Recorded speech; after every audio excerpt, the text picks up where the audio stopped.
In the mysticism of alchemy, the alchemist is seen as utilizing alchemical writings, emblems, and a variety of sacred texts. Aided by these texts, the alchemist is able to perform the inner transmutations necessary for their laboratory work. Today, courses or texts on alchemy might utilize step-by-step meditations on the processes and principles of alchemy. And this is a very effective practice, one that I and many others have utilized.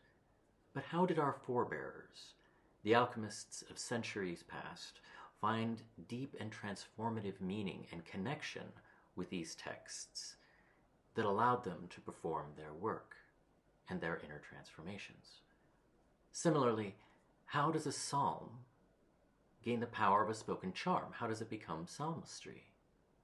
How do the words in a grimoire or book of exorcism transform in the heart of the practitioner to become the words of power that compel spirits or demons?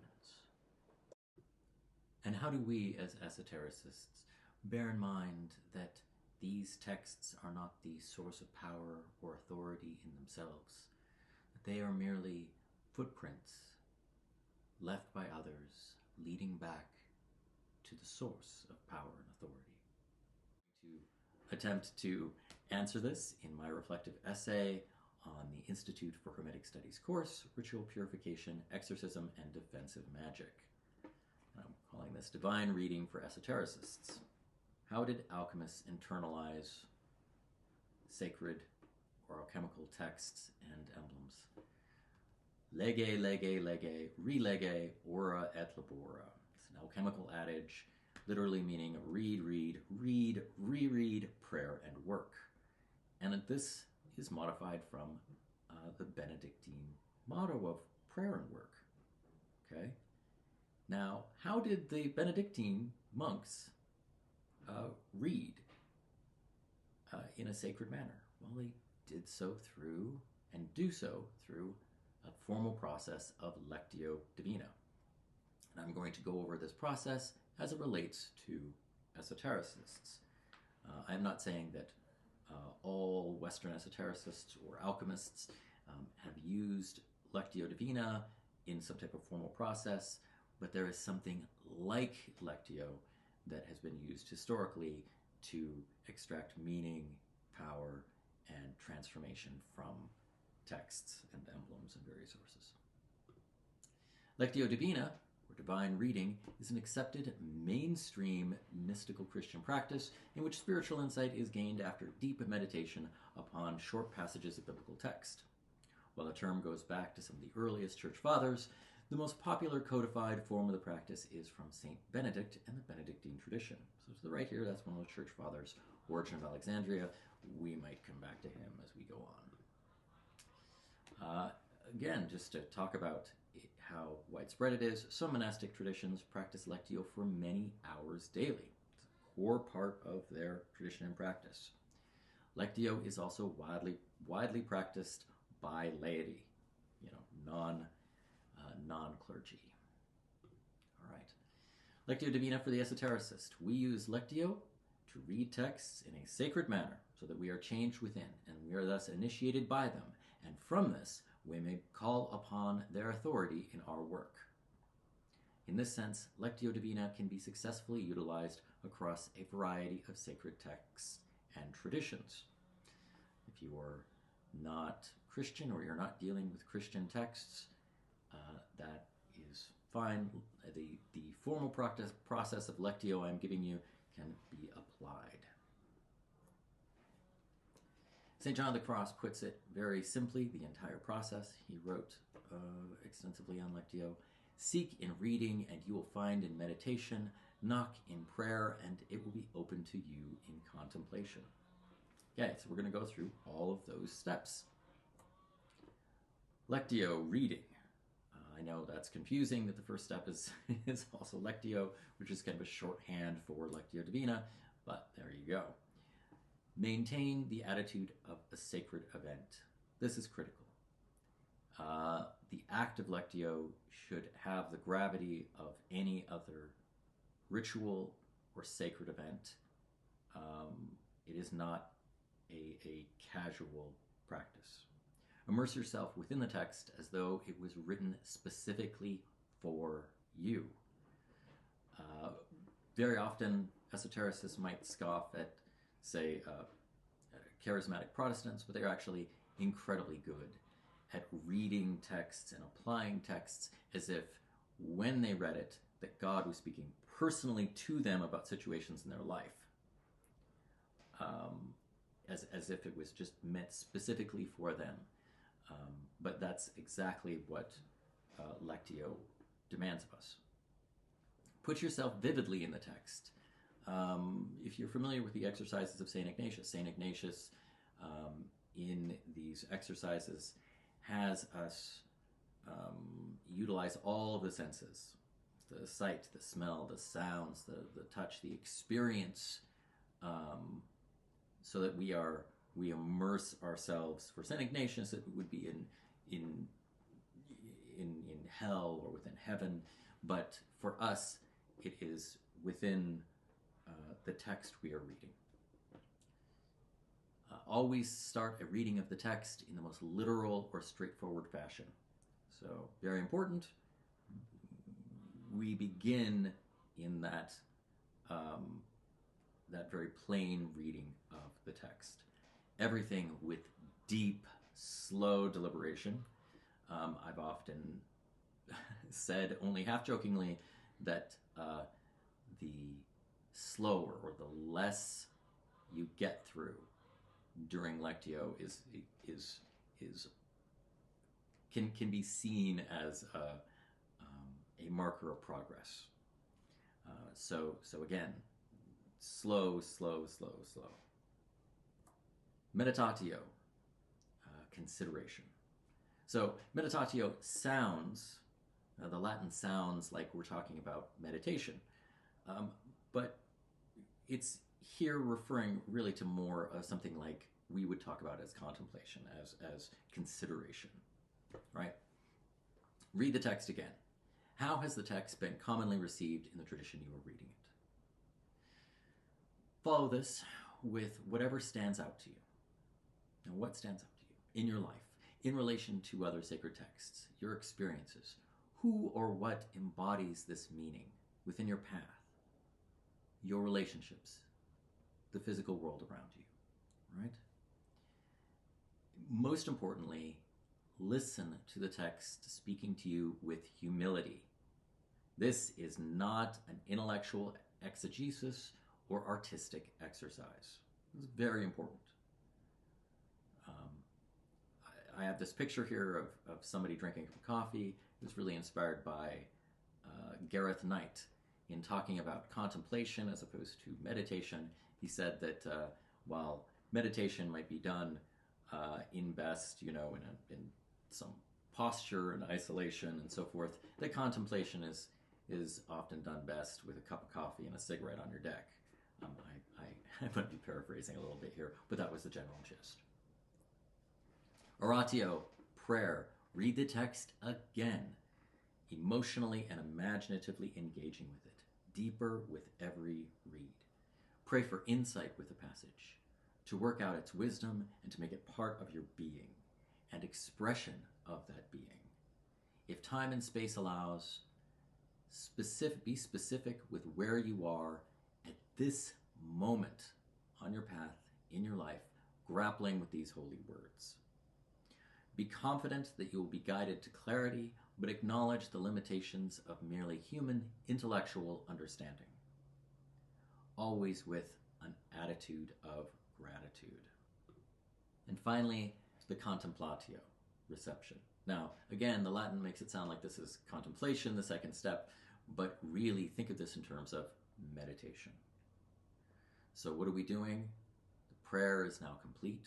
We have handed over to the divine. So now we rest in its presence, right? We merely become receptive and we surrender to what the Hermetica called only silence can express. Very, very important. Now, classically, there were 4 steps that I've just given you, but in modern times there is a 5th, and I think it's worthwhile bringing up, very worthwhile. We need to take something from our session into our day so it does not fade like a dream upon waking. Actio. Okay? And then we can say that that's living with insight. This wonderful quote from the Pope Benedict. We do well also to remember that the process of Lectio Divina is not concluded until it arrives at action, actio, which moves the believer to make his or her life a gift for others in charity. Right? It doesn't need to be just what we would commonly think of as charity. It can really be whatever the product of that insight is, but we want to take something with us from that meditation, from that text, from that prayer, into ourselves so it can be brought out as an expression of our innermost being. Incorporating Lectio. Lectio can be a daily core practice as it combines reading, contemplation, devotional prayer, meditation, and the integration of the resulting illuminations. Whole package. Or it can be formed in periods of isolation or in short sessions throughout the day. So, Lectio is very scalable. You can perform Lectio like monks do for hours at a time, apart from the world, as the whole practice in itself. Or do you have 15 minutes? Can you do each of those sections, in 3 or 4 minutes apiece, and get value? I think you can. And again, it could be performed throughout the day. So if you had 15 minutes twice a day or 3 times a day, that can be used very effectively as well, or as a sort of an emergency backup practice. I like that a great deal because, there are emergencies in our lives. There's difficult times. How do you maintain practice? Maybe you have something that can be done in a very short space of time, just before you sleep. You can wake up early. You can do in spare moments. You can find passages for Lectio when casually reading complete books. Some common reasons to select passages could be to resolve apparent contradictions, unclear or unusual points, to focus in on fundamental concepts, to follow our intuitions and interests. The subject of Lectio can also be visual, mandalas, alchemical emblems, or tarot. It can be quotations by themselves, such as passages for a liturgical calendar, the words of a teacher, something spoken you bear in mind, or the record of a dream journal. I have never used Lectio to unlock an alchemical chart, but I guess theoretically that could be used as well. Someone should let me know. Words of warning, number 1. Lectio Divina, as a formal practice, is not the same as literary exegesis in itself. This is key. Depending on the text, you may wish to have a more casual reading first, looking up footnotes, checking secondary research materials before embarking upon Lectio. So keeping that separate, it's very easy to get lost in research and study, and sort of lose the plot, if you will. Keep secondary materials at a minimum, if present at all, during Lectio. So I've seen footage of cloistered monks performing Lectio, and they will have just a tiny book of, what do they call it? A concordance, just sitting right next to or underneath the Bible. And that's it. That's all they have. So they do have a secondary material right there, but it's very thin. It's not much.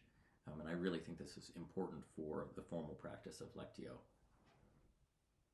Lectio Divina is essentially an experience of Christ in the Spirit, Within this experience, there is, of course, room for method, science, and the use of instruments of work and study, the knowledge of philology, archaeology, and history, but these alone will never result in Lectio Divina, a Christian reading, a reading in the Spirit, a reading in Christ, and in Christ, with Christ, and for Christ.